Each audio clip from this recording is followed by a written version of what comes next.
Hello guys, welcome to our YouTube channel Tech Thinker, where we share videos related to computer programming language and planning to cover everything like backend, front end, interview questions, answers with explanations, etc. So different team members shares videos as per their skills.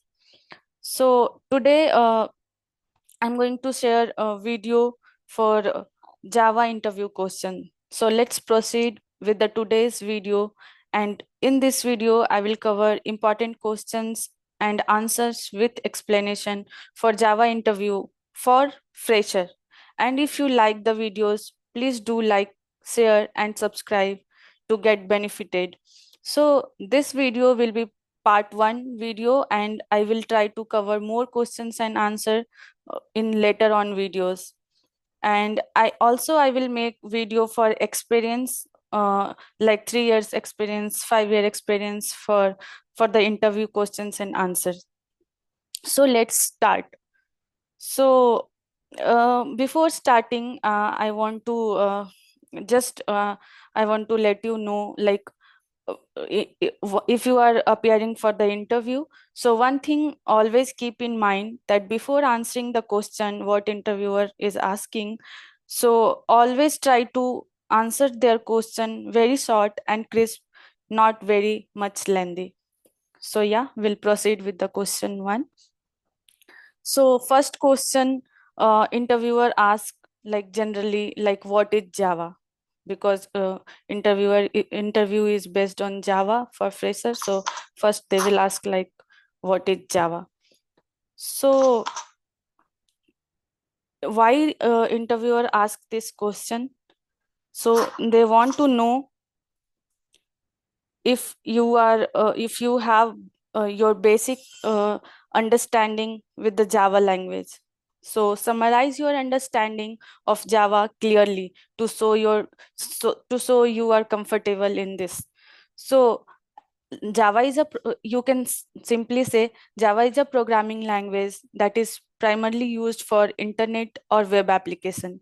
It is one of the most commonly used and platform independent, meaning you can develop it on one machine and use it on another machine.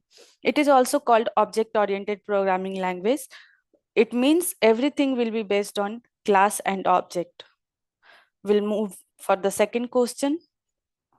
So second question will come, like, what are the features of Java? So interviewer asked this question to know, like, how, like, well familiar with the various features of the Java you are.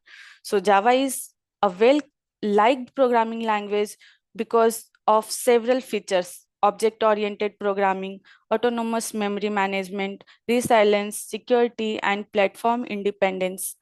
These are the few features in Java. Here are the third question we are moving. So what is Java platform and how it different from other platforms? So a Java platform is the environment where you develop software using Java. This can include the standard edition, enterprise edition, and micro edition Java platform. A specific Java platform differs from other platforms in that it is intended for the development of Java application in particular. It is possible to develop using Java on other platform as well. Next question can be, like, what is the difference between Java and other programming language like C++? So you can answer, like, Java differs from the other programming language such as C++ in many ways. For instance, Java is platform independent, but other languages like C++ are not. It is not platform independent at all. It is platform dependent language. Java is used for building application, but C++ is used for system programming. We'll proceed with the next question. So next question can be, what is a Java virtual machine, JVM? So if you have a computer that does not run Java, you can use a virtual machine to run the Java program. This specification compiles Java code to bytecode, which is closer to the computer's code. So JVM is also responsible for converting the bytecode into machine specific code. This is the main work of JVM. So the JVM is not just a single entity, but a specification that has been implemented in various ways. So other thing you can add on, or you can skip this line. That is why I make it bold. So this implementation, whatever is suggested over above, these implementation are known as Java Runtime Environments. That is also called JREs. We'll move to next question. So what is object oriented programming, or OOP? So object oriented programming, or OOP, refers to language that use object in programming. Object oriented programming aims to implement real world entities like inheritance, hiding is also called encapsulation. In next question we will see. So polymorphism, etc. In programming, in programming, the main aim of OOP is to bind together the data and the function that operate on them. So that no other part of the code can access this data except that function. So this is the main thing. So here are the OOPS concept like class, object, data abstraction, encapsulation, inheritance, polymorphism, dynamic binding, message passing. So what is class? Class and object is the main thing in the object-oriented programming. So class, how we'll define class? So in simple language we can define like a class is user defined data type. It consists of data members and member function, which can be accessed and used by creating an instance of that class. It represents the set of properties or methods that are common to all objects of one type. A class is like a also we can tell like a class is a blueprint of an object. So, for example, we can also tell, like, consider the class of cars. So, car is a real object. So, and car can be a class also. Like, if car drawing is draw in paper, so it is a class, that is blueprint. And in real life, real world object, there is also available as a car.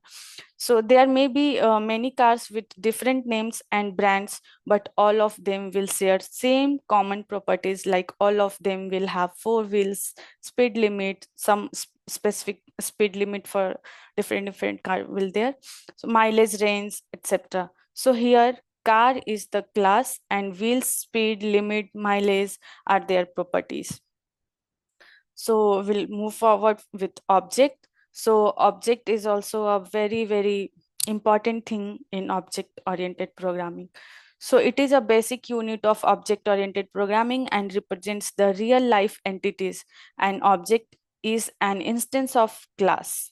When a class is defined, no memory is allocated, but when it is instantiated, means when we will initialize, that is an object is created, memory is allocated. So until and unless we will not create object, there is no memory is required. An object has an entity, state, and behavior. Each object contains data and code to manipulate the data. Objects can interact without having to know details of each other's data or code. It is sufficient to know the type of message accepted and type of response returned by the objects. For example, dog is real life object which has some characteristics like color, breed, bark, sleep, and eats. So you can see like with this picture, identity as name of dog, state or attributes like breed, age, color. So every dog will have this thing. Behaviors, like all the dogs will have same behavior: bark, sleep, eat. So now we'll proceed with the data abstraction. Data abstraction is one of the most essential and important features of object-oriented programming. Data abstraction refers to providing only essential information about the data to the outside world. and hiding the background details or implementation. It means it will only show the features, not the implementation. It will hide the implementation. Consider a real life example of a man driving a car. The man only knows the pressing the accelerators will increase the speed of the car, or applying brakes will stop the car. But we don't know like about how on pressing the accelerator the speed is increasing, means internally what how it is working in actual, we don't know. And also we don't know the inner mechanism of the car or the implementation of the accelerator, brakes, etc. in the car. This this is what we can tell is all about abstraction is. So if you will be able to explain with this example, interviewer will be more than happy. Now we'll proceed with the encapsulation part. So encapsulation is defined as the wrapping up of data under a single unit. So it is kind of wrapper, encapsulation as name suggesting. So here you can see in the picture, it is just like a capsule where like outer side is class and inside variable data is there. So we can see with the definition. So encapsulation is defined as the wrapping up of data under a single unit. It is the mechanism that binds together code and data. Both will be bind together. In encapsulation, the variables or data of a class are hidden from any other class, can be accessed only through any member function or their class in which they are declared. Apart from that, it cannot be accessible. As in encapsulation, the data in a class is hidden from other classes. So it is also known as data hiding. Now we'll go through inheritance questions, like what is inheritance in Java.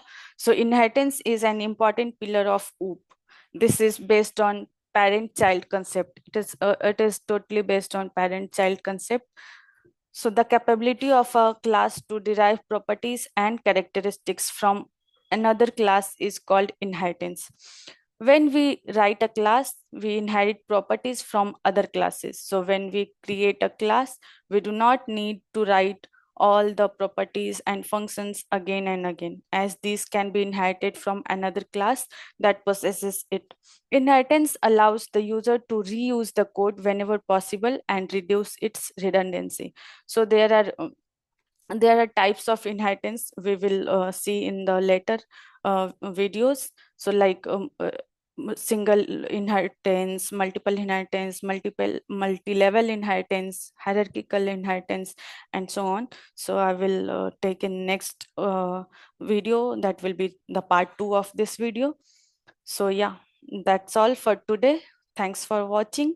So if you like the video, please do like, comment, share, and subscribe so other can be also benefited. So thank you.